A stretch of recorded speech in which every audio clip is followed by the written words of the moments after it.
세상에는 운명이라는 것이 정해져 있는 것은 아닌가 싶을 정도로 저에게 돌고 돌아 다시 이어지게 된 인연. 운명에 있어 이렇게 사연에 쓰게 되었습니다. 정말 저에게 일어난 일이 아니었다면 이 사실을 믿을 수조차 없을 것 같아요. 저는 오랜 시간 동안 돌고 돌아서 제 인연이라 여겨지는 사람을 만나다 게 되었고, 이상하게도 끌림이 있어서 오랜 시간 만난 것은 아니었지만 결혼을 약속하게 되었어요. 예비 신랑과 결혼을 약속하고 난 다음 당연한 순서로 예비 신랑의 집에 인사를 나가기로 약속을 했는데, 약속을 잡은 이후부터 심장이 너무 떨리고 쿵쾅거려서 밤에 잠을 이루지 못했던 정도까지 되었어요. 걱정이 여기서 그치지 않았던 것은 부모가 없던 고아였기 때문이었습니다. 고아인 이유로 걱정이 더해졌던 거죠. 쉽겠지만 예비 신랑의 직업은 의사였고요. 예비 신랑만 의사였던 것이 아니라 예비 신랑의 집안 전체가 대대손손 의료계에 종사하고 있었기 때문이었어요. 예비 신랑의 사촌들 전부가 알아주는 대학병원에서 일을 하고 있었고, 예비 신랑의 큰 아버지가 되시는 분은 대학병원에서 병원장으로 일을 하고 계셨기 때문에 제가 당연히 작아들 수밖에 없는 상황이었어요. 우리 예비 신랑도 대학병원에서 일을 했었지만 대학병원 일이 워낙 많고 바쁘고 잠도 제대로 자지 못하고 당직을 서야 하는 일이 허다했기 때문에 일이 너무 힘들어서 지쳐버린 예비 신랑은 예비 시아버지의 도움을 받아서 개원을 하게 되었어요. 동네에서 작은 상가에 개인 병원을 내고 동네 사람들을 대상으로 진료를 하였는데, 제가 그 개인 병원에서 간호조무사로 일하는 것이었어요. 일을 하다가 우연히 눈을 뗐을 때 결혼까지 약속하게 된 적이 있습니다. 요컨대 예비 시아버지 집안은 매우 부유했고 사람들은 그 자리를 하고 있었죠. 예비 시아버지도 재력이 꽤 괜찮아서 아들이 개원하겠다는 말을 병원까지 떡하니 차려주지 않았을까요? 결혼을 하기로 결심한 이후부터 많은 걱정거리에 빠지게 되었습니다. 고아원에 언제, 어떻게 가게 되었는지에 대한 기억이 전혀 없는 사람이었어요. 대충 고아원 사람들의 이야기를 들어보면 아무런 기억도 없던 때에 고아원에 맡겨졌다고 합니다. 첫 번째 고아원에서 14살이 될 때까지 자랐지만 고아원 원장의 배임과 횡령으로 인해 그 고아원이 없어진 후에는 쉼터와 다른 고아원을 전전긍긍하며 돌아다니게 되었습니다. 고아원이라는 곳은 아무래도 다양한 사정으로 맡겨지는 많은 아이들이 있는 것으로 보인다. 그곳에서도 서열이 존재하고 정말 천사 같은 마음으로 아이들을 보살펴주시는 분들도 있었지만, 일부 사람들은 아이들을 단지 정부에서 제공하는 수당을 생각하고 취급했기 때문에 제가 14살 이후 4년 동안 여러 쉼터를 돌아다니며 정착할 곳을 찾아야 했습니다. 그러던 중 18살이 되던 해, 정말 천사 같은 쉼터의 원장 선생님을 만나서 정착을 하고 마음을 다 잡고 생활할 수 있게 되었습니다. 그 전까지 저도 다른 아이들과 비슷하게 부모가 없어서 왜 내가 혼자인지, 왜 부모가 나를 찾아오지 않는지에 대한 자괴감으로 엇나가는 생활을 하고 있었죠. 고아원에는 부모가 있지만 아이들을 가끔 보러 오기도 했어요. 집안 사정이 정말 힘들어서 어쩔 수 없이 맡겨야만 하는 실정에 빠져있는 가정도 꽤 많았거든요. 저는 그런 아이들을 항상 부러워했어요. 한 달에 한 번이라도 자신을 낳아준 부모가 보러 온다는 것이 얼마나 부러운 일인지 몹시 느꼈죠. 이러한 부러움은 시기와 질투로 변질되었고, 저는 부모가 있는 아이들을 괴롭히기도 하고 못되게 굴었어요. 그것이 곧 고아원 아이들 사이의 서열이었거든요. 저는 학교에 제대로 다니지도 않았고, 가기로 하면 자다가 결국 불참하고선 선생님의 말도 듣지 않고 삐딱하게 지내던 중 18살에 드디어 정신을 차리게 되었어요. 이 모든 변화는 천사 같은 쉼터 원장 선생님 만남 덕분이었습니다. 원장 선생님은 항상 화를 내지 않으시고 아이들을 향해 부드럽고 이해심 깊게 대해주셨어요. 차별하지 않으시고 사랑으로 감싸주셨습니다. 부모에게서 무한한 사랑을 받는다면 이런 기분인 것일까 하는 것을 느끼게 해주셨죠. 사회에 나가서 자립할 수 있는 기반을 만들어주셨고, 정말 제 인생을 위해 누구보다 같이 고민을 해주시고 신경을 써주셨어요. 원장님, 솔직히 그동안 학교 생활이 너무 힘들었고 내신도 망한 건 사실이에요. 이제서야 다시 공부를 시작한다고 하지만 얼마나 잘할 수 있을지 모르겠어요. 공부머리가 없는 것 같아서 걱정이에요. 그러니 이제 20살이 되어 입학을 하는 시기인데 자립하지 않고 쉼터에서 더 지내도 되는지 고민이에요. 또 취직 자리도 알아보려는데 내가 편하게 결정해라. 쉼에서 20살 이상인 이들도 찾아오는 거니까요. 많다는 것을 잘 아시잖아요. 20살이라 해도 성인이라 해도 바로 사회에서 떨어져야 할 필요는 없다고 생각해요. 언제든지 가족과 지낼 곳이 필요하다면 우리 쉼터에 계속 남을 수 있어요. 보통 정부 지원금이 따로 나오지 않기 때문에 성인들이 쉼터에 머물게 되면 쉼터를 운영하는 사람들에게는 큰 손해가 될 수 있습니다. 하지만 원장 선생님은 그런 부분에 신경을 하나도 쓰지 않으셨어요.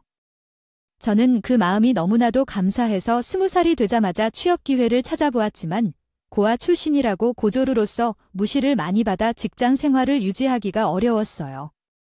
성인 사이에서의 왕따는 학생 사이에서의 왕따와는 심적으로 더 어려운 면이 있던데요.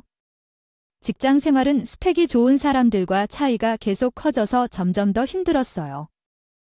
날뿐이라는 생각이 들어서 전문직에서 종사하는 것이 더 좋을 것이라는 생각이 들었고 그때부터 팔자가 없는 공부를 하며 정부 지원을 받아 학원에 다니면서 간호조무사 자격증을 취득하게 되었습니다.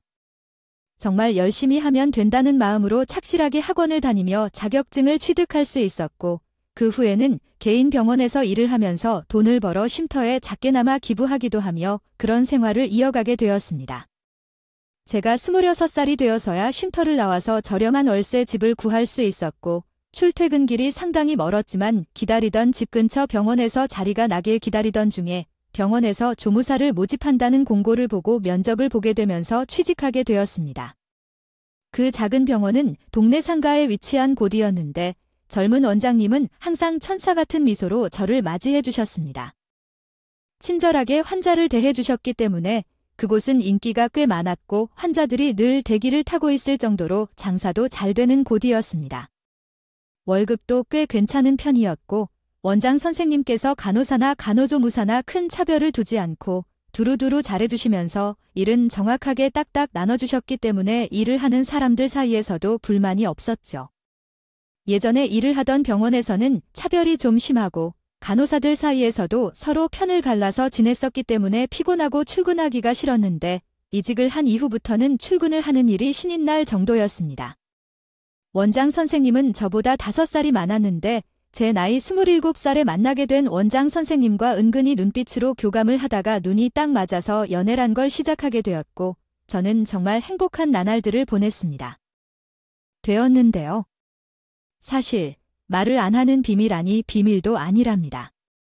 어릴 때부터 고아원에서 자랐고 쉼터에서 생활을 하다가 간호조무사 자격을 따게 되었습니다. 성인이 되어도 쉼터에서 계속 살다가 자립을 해서도 아직 2년 정도 밖에 되지 않았네요. 혹시 힘들었겠죠? 어린 나이에 부모의 손길이 필요한 시기도 있었을 텐데 고아원에서 부대 끼느라 많이 힘들었을 거예요. 그래도 목표를 가지고 이렇게 간호조무사 자격까지 따고 자리까지 이룬 거라니 정말 대단한 거예요. 그동안 정말 수고 많았어요. 이제는 함께 행복한 미래를 꿈꾸며 나아가요. 아, 고아라고 하는데 다른 생각은 없습니다. 선생님은 의사가 되고 자기 병원도 가지고 있으시고 집도 빵빵하다는 이야기를 간호사들 사이에서 들은 적도 있어요. 부족한 것이 하나도 없는 사람인데 저는 간호사도 아닌 간호조무사의 대학도 못 나왔고 부모도 없고 아이 그거 다 쓸데없는 자격지심이 있어요. 서로 사랑하는 마음을 가지고 있고 이렇게 대화도 잘 통하고 서로 싸울 일도 없이 착착 잘 듣고 맞추는데 그런 조건이 왜 필요한 거냐고 생각해. 희진 씨가 부족하다고 생각하는 부분은 내가 다 채워줄 수 있는 부분 아니겠어요? 우리가 찰떡궁합인 게 아닐까 생각해. 그가 성품이 정말 좋은 사람이었고 고아라는 것에 대한 편견도 전혀 가지지 않았어요. 내가 일부러 치부를 간절히 맞았다는 거였죠. 너무 자랑스러운 사람이니까 제 모든 사정을 다 듣고 나면 다음에 감당이 되지 않는다면 헤어지는 게 가장 좋다고 생각할 거예요. 저의 작은 배려이기도 했고요. 물론 제 마음은 2배, 3배로 상처를 받았겠지만 인연이 아니라면 빨리 정리하는 게 나을지도 모른다고 생각했어요. 하지만 제 우려와는 달리 저의 모든 것을 받아주고는 저에게 힘들었겠다, 오히려 위로를 해주시더라고요. 저는 이 사람이랑 결혼해서 행복한 가정을 꾸리면 좋겠다는 생각을 지을 수가 없었고, 그렇게 1년이 넘는 시간 동안 연애를 하게 되었어요.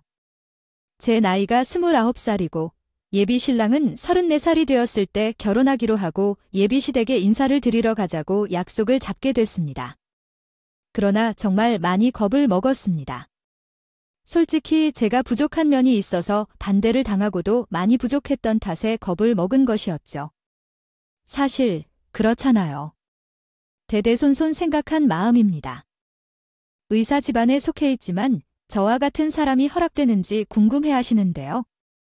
드라마에서만 보던 상황이 제 눈앞에 펼쳐질까 걱정했습니다. 우리 아들과 헤어지라고 자 물을 뿌리는 시어머니들이 좀 많을 것 같아서 차라리 돈봉투를 받는 게 나을 것 같아 생각했습니다. 그런데 인사를 드리러 가기로 약속을 잡고 얼마 지나지 않아 전혀 모르는 번호에서 전화가 왔어요. 평소라면 스팸 전화일 거라 생각해서 안 받았을 텐데 이상하게 호감이 들었어요. 전화를 받자마자 수학이 너무해 아주 우아한 사모님의 목소리가 들려왔습니다. 여보세요. 김희진 씨, 아내가 바로 이 원장 엄마이고 우리가 조금 이야기할 것 같은데 말이에요. 내가 갑작스럽게 전화해 만나자고 해서 미안해요. 하지만 우리 사이에 진지하게 이야기할 것이 있어서. 만나서 이야기 좀 나눠요. 만약 생각이 있지 않다면 물론 귀찮아하지는 않겠지만 우리 사이에 있던 전화나 만남에 대한 얘기를 비밀로 유지했으면 좋겠어요. 저는 올게 다가왔다는 생각을 했고 예비 신랑에게는 알리지 말라고 했으니 더욱 단단히 걸어나갔죠. 그런데 정말 놀랄 일이 벌어졌어요. 예비 신랑과 똑 닮은 사람이 앉아 우아하게 커피를 마시고 있었거든요. 온몸에 빛나는 보석들로 가득 차 있어서 제 길을 완전히 빼앗겠다는 생각이 들었어요. 저는 공손하게 인사를 드리고 앉았더니 그 사람은 제 얼굴을 잠깐 쳐다보고는 아무 말이나 해야겠다는 표정이었어요. 입 아픈 속마음을 솔직하게 털어놓아야 시간이 허비되는 일은 아니겠죠. 용건을 간단히 처리하겠습니다. 나는 결혼을 반대합니다. 솔직히 이 정도는 예상했어요. 우리 아들이 훌륭한 집안에서 어떻게 버텨왔는지 전혀 모르잖아요. 공부에 몰두하다 보니 흰머리가 고등학생 때부터 나기 시작했다는 사실은 알고 계신가요? 더군다나 우리 대가족 내에서 아들들과 비교를 많이 당하면서 살아왔다는 점, 속 썩어듯 고민했던 것들은 전해주지 않아서 몰랐었던 것이죠. 머리를 항상 염색하다 보니 흰머리가 많았던 것도 알지 못했네요.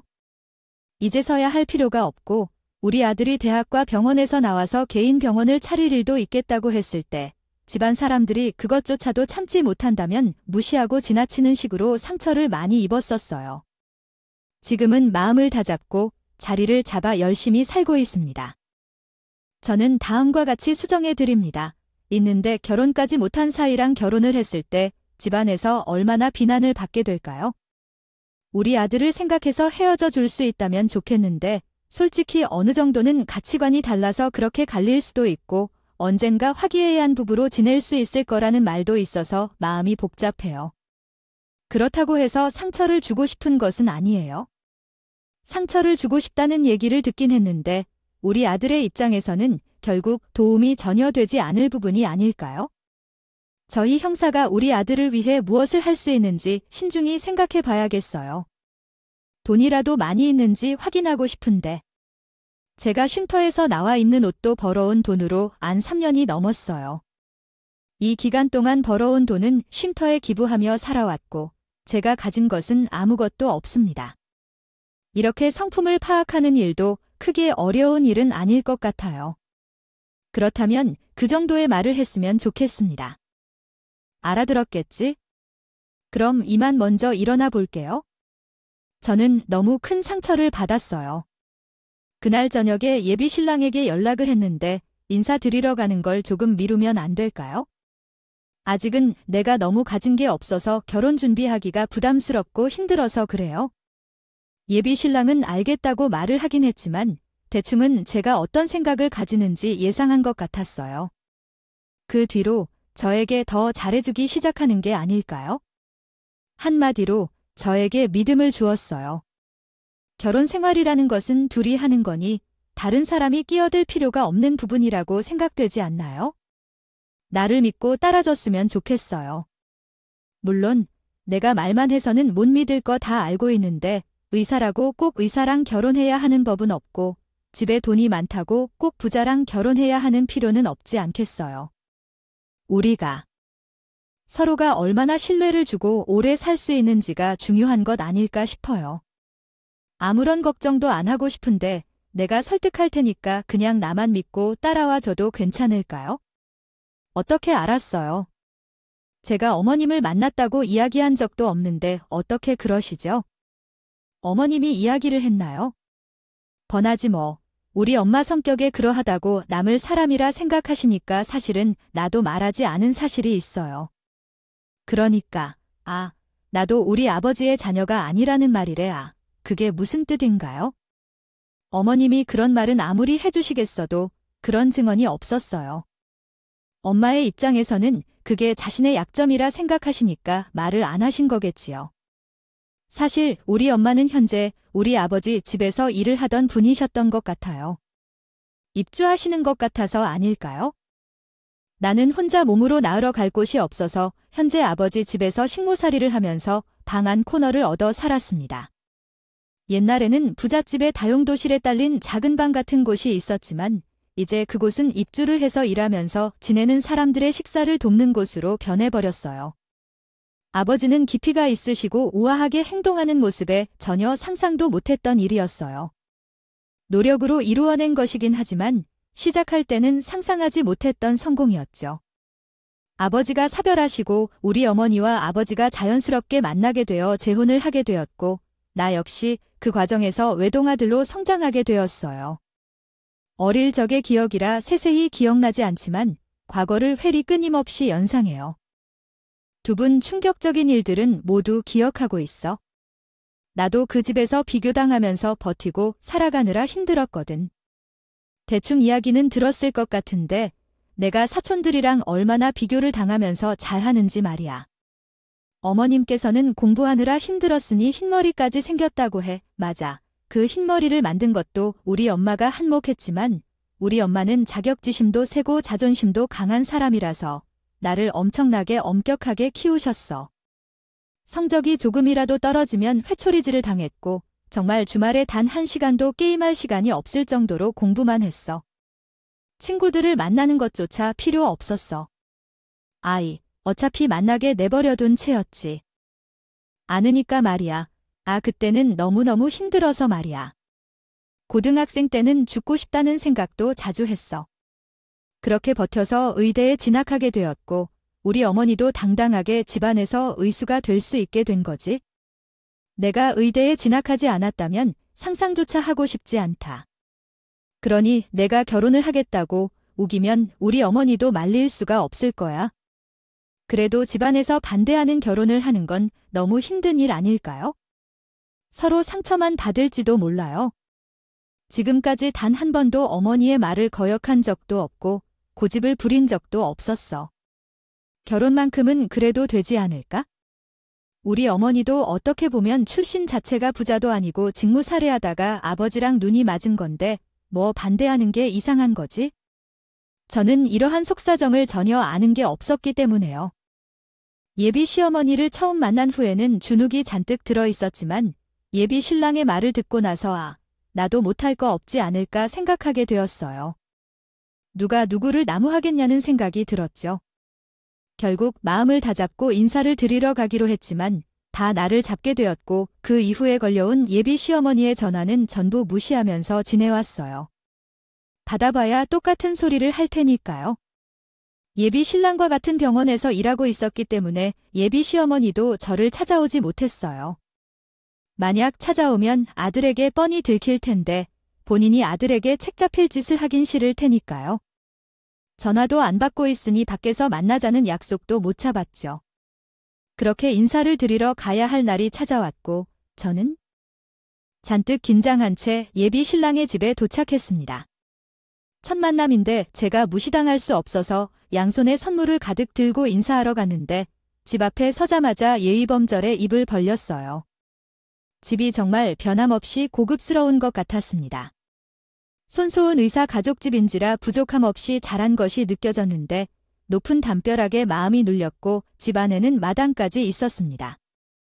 2층짜리 집이었는데 외관만 보아도 너무 멋있는 집이어서 한번 살아보고 싶다는 꿈이 떠올랐지만 내심 감춰두고 초인종을 눌러 문이 열리자 예비 신랑과 함께 손을 잡고 집 안으로 들어갔습니다. 손이 덜덜 떨리는 것 같았는데 너무 긴장할 필요가 없었어요. 우리 아버지께서도 함께 나오셔서 함께 어울리기 시작했습니다. 꼭 보고 싶다고 기다리고 계신 분들이니까 우리 어머니도 함부로 하지 못할 거예요. 인사만 잘 드리고 나오자 알았지요. 긴장하지 말고 실수해도 괜찮으니까 마음 편안하게 먹어. 내가 안 떨고 잘할 수 있겠죠? 여기까지 왔는데 실수는 하고 싶지 않아요. 마음 단단히 먹고 들어갈게요. 아튼 현관문에 발을 디디니 거실 소파에 앉아있는 예비 시부모님이 보였어요. 신랑이 저희 왔습니다 하고 말을 하니 예비 시아버지가 저를 쳐다보지도 않고 뭐냐 하시더라고요. 예비 신랑이 제 손을 잡고 거실 소파 앞으로 가는데 예비 시 어머니가 갑자기 일어나시더니 저한테 성큼성큼 다가오더니만 저를 빤히 바라보는 게 아니겠어요. 많이 당황스러웠어요. 왜냐하면 솔직히 좀 찔리기도 했거든요. 그동안 연락해 온 게요. 몇 통 이때 다 씹어버리고 인사를 드리러 왔습니다. 예의 차림에서는 어머니 입장에서 무시당한 것으로 생각할 수도 있겠다 싶었거든요. 저는 일부러 더 공손하게 고개를 꾸벅 숙이면서 인사를 드렸어요. 어머님, 안녕하세요. 인사드리러 찾아왔습니다. 이것은 약간 작은 선물이에요. 받아주세요. 어머님, 왜네? 어머님이 정신 못 차리고 여기까지 찾아왔어. 아주 기가 막혀 그렇게 한 것은 제 뺨을 확 때리는 게 아니겠어요. 순간 고막이 찡하니 울리는데 저는 무슨 고막 파열이라는 줄 알았다니까요. 옆에서 예비 신랑이 엄마 하고 소리치지 않았으면 진짜 귀머거리가 되었을지도 모르겠어요. 그만큼 그 순간 시간이 멈춘 것처럼 소리가 들렸어요. 안 왔었거든요. 저는 너무 당혹스러워서 놀라 몸이 흔들거렸고 아무 말도 하지 못했어요. 예비 시어머니의 힘이 얼마나 센지 알고 계신가요? 제가 고아원에 맡겨졌을 때 손목에 차고 있던 팔찌가 하나 있었거든요. 제 이름과 생년월일, 성별, 혈액형 등이 적힌 미아방지 팔찌였어요. 그런데 그 팔찌가 나이를 먹으면서 손목에 차고 다닐 수 없게 되었기 때문에 항상 가방 안에 넣어두고 다녔어요. 어린아이에게 맞춰진 팔찌였다는 거죠. 그러다가 18살 때 만난 제 은인이나 다름없는 원장님께서 팔찌가 가방에 있는 것을 보셨어요. 이거 미아 방지 팔찌 아니야, 희진아. 이런 건 몸에 소중하게 지니고 다녀야 하는 법이야? 그래야 우연히 아이 누가 보고 은혜 딸이구나 라고 생각할 수도 있으니까요. 아니요, 이어지는 이야기를 목걸이로 만들어주겠냐는 말이었어요. 그 후로 항상 목에서 뺀 적 없이 다녔었는데 예비 시어머니의 힘이 담긴 싸대기의 줄이 끊어져서 목걸이가 날아갔습니다. 아마도 그때 제 뺨을 치다 손끝에 목걸이 줄이 걸려 끊어졌던 것 같아요. 저는 목걸이가 없어진 줄 모르고 있었어요. 너무 아파서 뺨을 얼른 만지고 있었거든요. 정말 인생 처음으로 그렇게 3번째 뺨을 맞아본 거예요. 그 전에는 고아원을 두루 돌아다닐 때도 욕을 듣거나 뺨 맞는 일은 없었거든요. 그 여자아이가 여기가 어디냐고 찾아와서 정말 놀라서 알아듣도록 말했으니 조용히 물러설 줄도 알아야겠지요. 아니, 염치가 없는 게 아니죠. 너무 경험이 부족해서 이해 못하는 거죠. 정말 뭐라고? 마치 말을 못 알아듣는 것 같아요. 정말. 속이 답답해서 터질 것 같아요. 제가 예상했던 대로 이 사람은 따로 만나셨군요. 왜요? 저랑 결혼할 생각은 하지 말라고 하셨어요. 어떻게 그런 말을 하실 수 있어요? 어머니, 당연한 거 아니에요? 내가 우리 아들을 어떻게 의사로 키워서 만들었느냐고 죽을 힘을 다해서 여기까지 키워왔는데 어떻게 이딴 년이 책할 수가 있다는 거야? 내가 그동안 한 노력이 뭐가 되겠니? 이딴 연이라고. 제가 사랑하는 여자한테 말이 너무 심하신 거 아닌가요? 아무리 어머니라고 해도 그렇게 말하는 거 저는 못 참아요. 내가 못 참으면 어쩔 건데? 뭐, 내가 우리를 등지고 살겠다는 말이라도 하겠다는 거냐? 내가 지금 원장으로 있는 그 병원도 내 아버지가 해준 병원인가 몰라서 그래? 내가 스스로 한 게 뭐가 있어? 다 집안의 득을 받지 않았니? 그럼 적어도 결혼만큼은 부모가 골라주는 사람이랑 해야 하는 거 아니니 내가 지금까지 받아먹은 게 있으면 아이 정도는 예상했어야지. 당연히 집안에 도움이 되는 여자랑 결혼을 하겠다고 나와야지. 부모가 골라주는 사람이 누군데요? 집안에 득이 될 수 있는 돈으로 엮인 집안이랑 연이라 맺으라고 하니 우리가 무슨 재벌집입니까? 요즘 재벌도 그런 게 아니에요. 무슨 소리를 하는 거야? 그런 집안이 어디 있어? 명망 있는 우리 집안 대대손손 의사 집안 당연히 사사자 직업을 가진 집안이랑 인연을 맺어야 해. 사촌 형들 봐봐. 다들 하나같이 판검사에 정치 쪽으로 연관된 집안 여자들이랑 결혼했거든. 그래서 너도 거기에 뒤처지면 안 될 거 아니야? 그래서 이혼한 형도 있었잖아요. 내가 사랑하는 사람과 결혼하겠다고 했는데 어머니가 어째서 내 행복을 막으려 하시는 거냐고. 이제는 내가 하고 싶은 대로 살고 싶어요. 여태까지 꼭두각시처럼 따르라는 대로 살았으니까 내 행복을 찾고 싶다고요. 행복이 밥을 먹여주니까 당장 결혼을 못한다는 말은 안 되죠. 결혼을 모른다고만 하라고 급한 년이 감히 여길로 찾아와 뻔뻔한 발로 한번 펴보겠다고 별짓을 다 해. 제가 이런 기집 한두 번 본 줄 아나 뻔했다. 누가 그래? 쟤랑 결혼하면 발자국을 찍는다고. 나도 똑같이 일해서 돈을 버는 사람이라고 말이야. 환자가 없으면 돈도 못 번다고. 전향 그런 의사야. 근데 나는 잘났으면 뭐 얼마나 잘났다고 그런 소리를 하세요? 정말 어머니 때문에 나를 부끄럽게 하는 사실을 아시나요? 아마도요. 의사가 되고 싶어서 부끄러울 게 뭐가 있어? 다른 사람들 사촌들을 보고 느끼는 건 없니? 걔네들이 왜 그렇게 떵떵거리면서 살까? 너보다 외적으로 잘난 것도 하나 없는 놈들인데 다들 하나같이 대학 병원에서 자리 하나씩 차지하고 있어? 집안 대대로 내려오는 전통이 있겠다고 그러고 있으니까 빵빵한 집 여식들이 들러보는 거 아니겠니? 너라고 왜 못하겠어? 아, 너도 충분히 할 수 있어? 아니, 그런 사람들이 저한테 붙어서 뭐 한다고 하니까요. 저는 사랑하는 사람이랑 알콩달콩 행복하게 살고 싶은 마음뿐인데요. 제가요, 이제는 돈이나 명예 같은 거에서 벗어나서 제가 하고 싶은 진료하면서 제 가정에서 오순도순 행복하게 살고 싶다고요.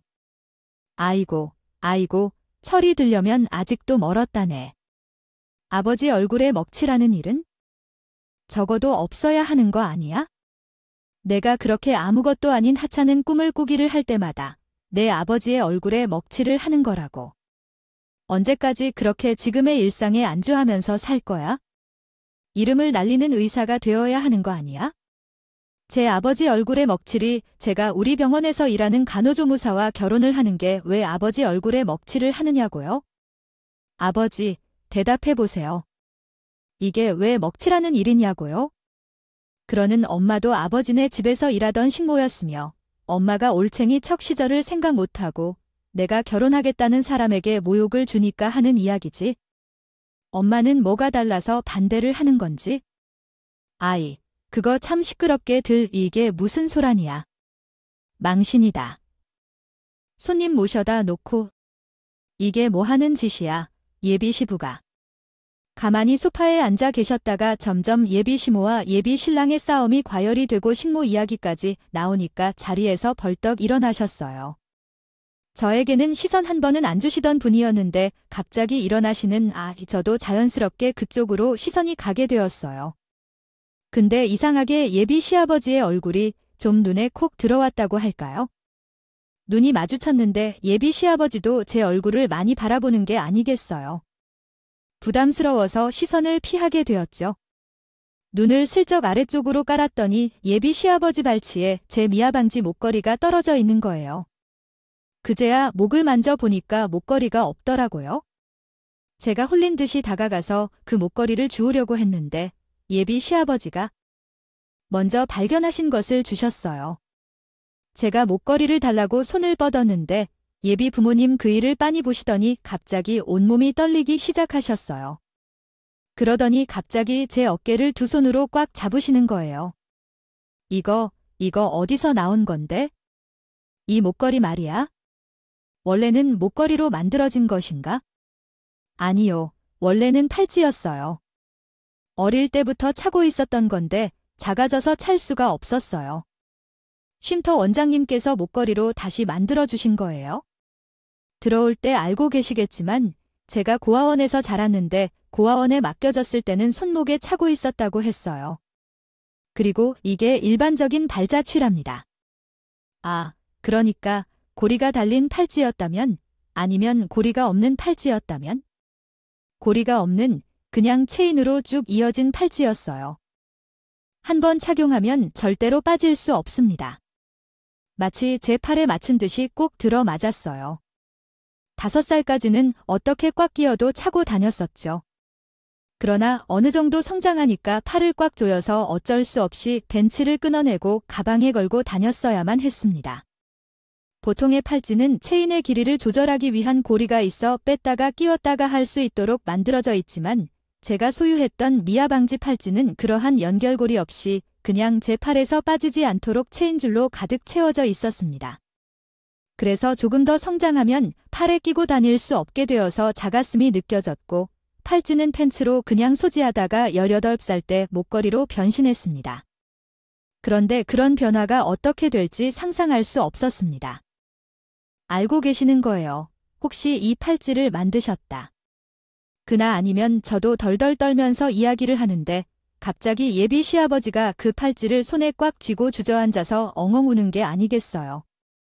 저도 너무 서럽게 울고 있는 예비 시부의 모습을 보면서 눈물이 저절로 고여서 마음이 통하는 것 같은 기분이 들었어요.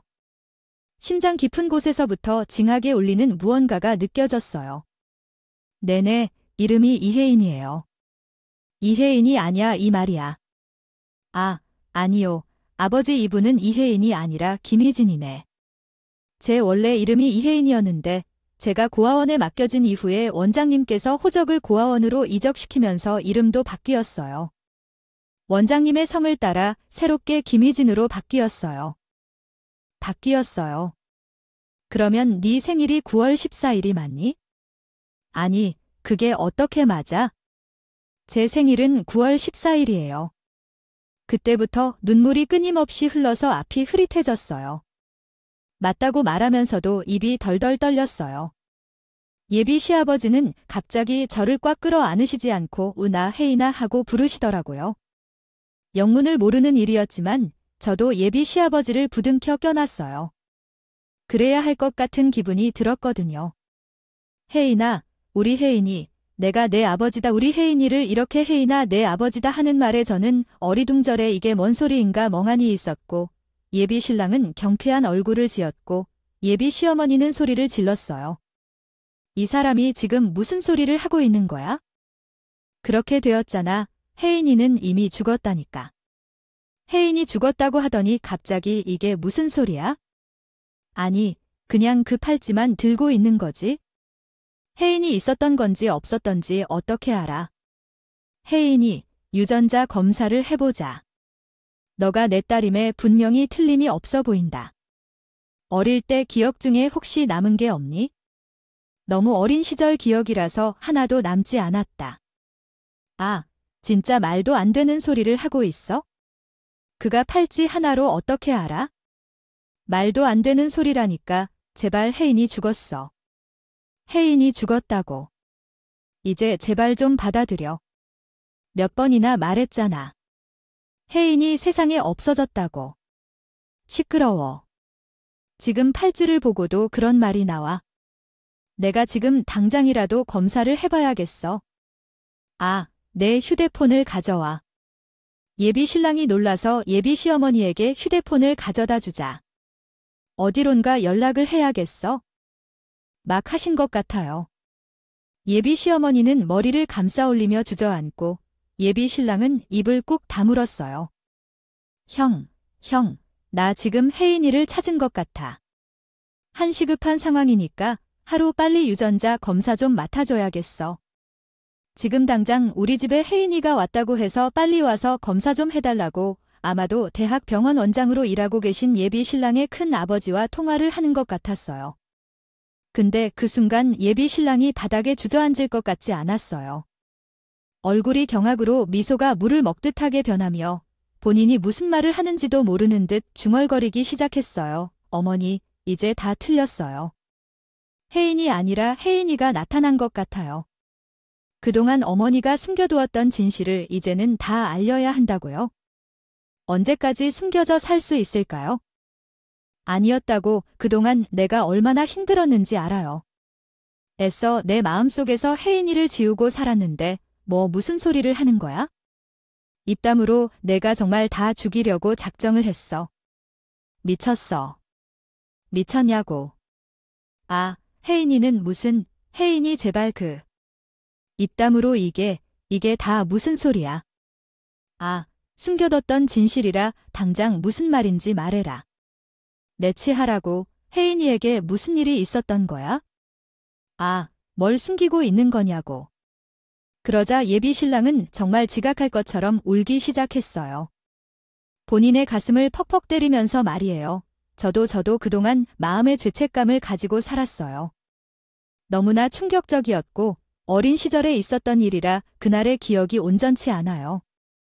그러니까 제가 5살 때 아버지 집으로 입주, 가정부의 아들로 들어오게 됐는데 그때 사모님은 혜인이를 임신 중이셨고 그때 어머니는 사모님을 무척 부러워하셨어요.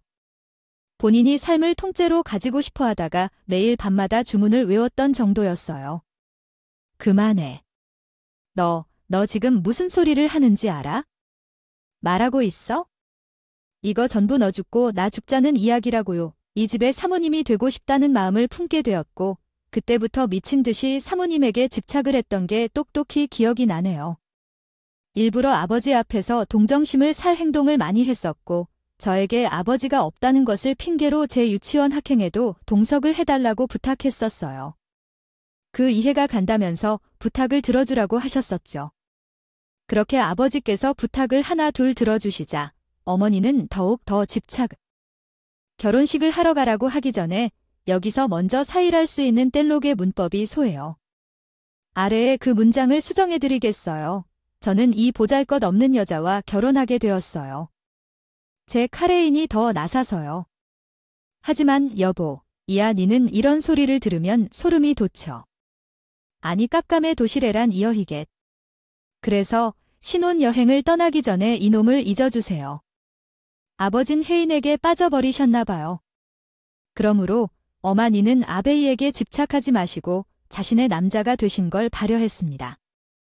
그러면 사모님도 우울증으로 고생하시면서도 혜인이와의 결혼식을 즐긴다는 걸 대밭 있을 겁니다. 뗄록 하루대한 날 동안 상우울증 약만 먹고 그 똥작용에 반응하시죠. 그러고는 아메댁에 잠만 자면서 공작도 놓치신다거든. 아버지도 잘 알고 계신가 보겠지만 그것이 조롱할 병약 거들어요. 그래서 우리 혜인이가 어떤 사람이 될지 모든 걸 까먹고 헤매야 했잖아요. 그 후 우리 어미는 캠트레드에서 혜인이를 그냥 데리고 사모님 댁에 따라간 겁니다. 나들이를 가자고 구두였다. 사모님께서는 약을 복용하고 저와 어머니 혜인이를 4시에 나들이를 떠났어요. 약기운에 잠이 쏟아지기 시작한 사모님이 차에 혜인이를 태워두고 공원에 돗자리를 펴고 잠에 빠지셨는데 어머니께서는 미리 연락을 드려두었던 외삼촌이 와서 혜인이를 데려갔어요. 고아원에 데려다 놓으면 돈을 주겠다고 외삼촌에게 일을 시켰다는 노릇에 빠져서 빚만 잔뜩이 있었어요. 외삼촌은 어머니의 부탁을 들어주고 몇 년 전에 세상을 떠난 그 인간이 우리 혜인이를 고아원에 버려두었다는 사실을 알게 되었습니다. 그 부탁을 한 사람이 당신이었고 당신이 이 사람을 미쳤다고 했어요. 그때 얘는 고작 6살밖에 안 되었는데 무슨 일이 있었는지 알 수가 없어. 그것은 소설이 생생해 그날 공원에서 공을 차고 놀았다고 어머니께서 나에게 입을 국 다무려고 그러시지 않으면 나도 외삼촌에게 보내버리겠다고 했지요. 맨날 술이나 마시고 난동을 부리는 그 인간과 함께 살고 싶은 건 아니라며 평생 조용히 해달라고 하셨지요. 그렇게 마음에 묻어둔 것을 지워버린 기억이라 생각했어요. 외삼촌이 죽기 직전까지도 자고 일어난 사이에 혜인이가 사라진 것을 보고 미치겠다고 엄마가 거짓말을 했지, 잠들어 버려서 혜인이를 데려간 사람을 누가 보지 못했다고 전혀 알지 못했고요. 내가 우리 혜인이를 숨겨버렸던 장본인과 수십 년을 함께 살았다는 이야기야. 누가 아기를 가지고 혜인이를 데려간 것이라고 경찰에 실종을 신고할 때 정말 난리를 쳤던 어머니를 보면서 내가 진실을 말하면 외삼촌에게 보내지게 되겠죠. 두려웠습니다. 이미 경찰에 신고했을 때 혜인이는 외삼촌의 손에 맡겨졌고 지방 변두리에 있는 고아원에 버려졌습니다. 사모님은 이후 얼마나 평생이든 혜인을 찾겠다며 미쳐서 결국은 정신병원에 2번까지 입원하게 되었고 거기서 돌아가셨습니다. 그 뒤로 어머니는 아버지를 성심껏 보살펴주고 위로해주셨고 결국 지금의 장소로 꽉 맴도록 해주셨습니다. 제가 이를 받아들이겠다고 했을 때 어머니가 짓게 된 그 웃음은 전혀 잊을 수 없습니다. 이렇게 어떻게 현실에서 벌어질 수 있는 일인가요? 이것은 믿기 힘든 이야기입니다. 혜인이 알고 있는 존재를 잊고 살아왔습니다. 그런데 몇 년 전 외삼촌은 가기 전에 저에게 그러셨다고 합니다. 혜인은 잘 알고 있습니다.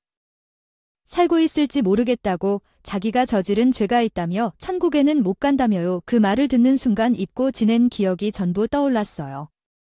얼마나 괴로웠는지 몰라요. 저만 묻어두면 괜찮을 거라 생각했는데 결국 진실은 손바닥으로 가리기 힘든 곳이었던 거죠. 정말 잘못했어요. 예비 신랑은 거의 쓰러질 듯이 울었고 예비 시아버지는 믿을 수 없다는 표정을 지었어요. 이내 그 표정은 분노로 바뀌게 되었죠. 지금 내 딸을 자기 욕심에 고아원에 버리고 다 같이 산책을 나갔다가 잠들어 버렸을 때 사라졌다고 거짓말을 해왔다는 거야? 20년이 넘은 시간 동안, 아니, 모르는 일이었다니요. 그때 그냥 다 같이 잠들었는데 사라진 게 맞다고요? 그때 당시 고작 6살이었던 우리 아들이요. 잘못된 기억을 하고 있는 것 같아요. 우리 아들은 어디에 있을까요? 아들이야.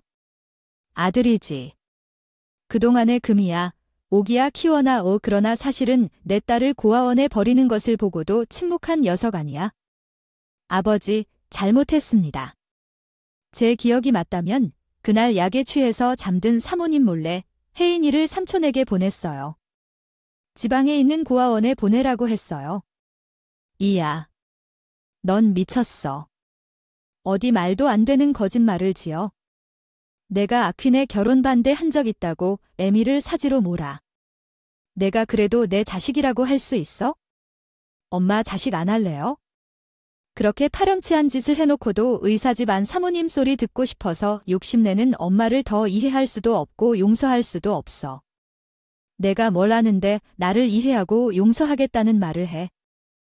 혜니는 죽었다고, 그날 그렇게 사라진 이후에 어디에도 없는 사람이 되었다고. 그게 팩트야.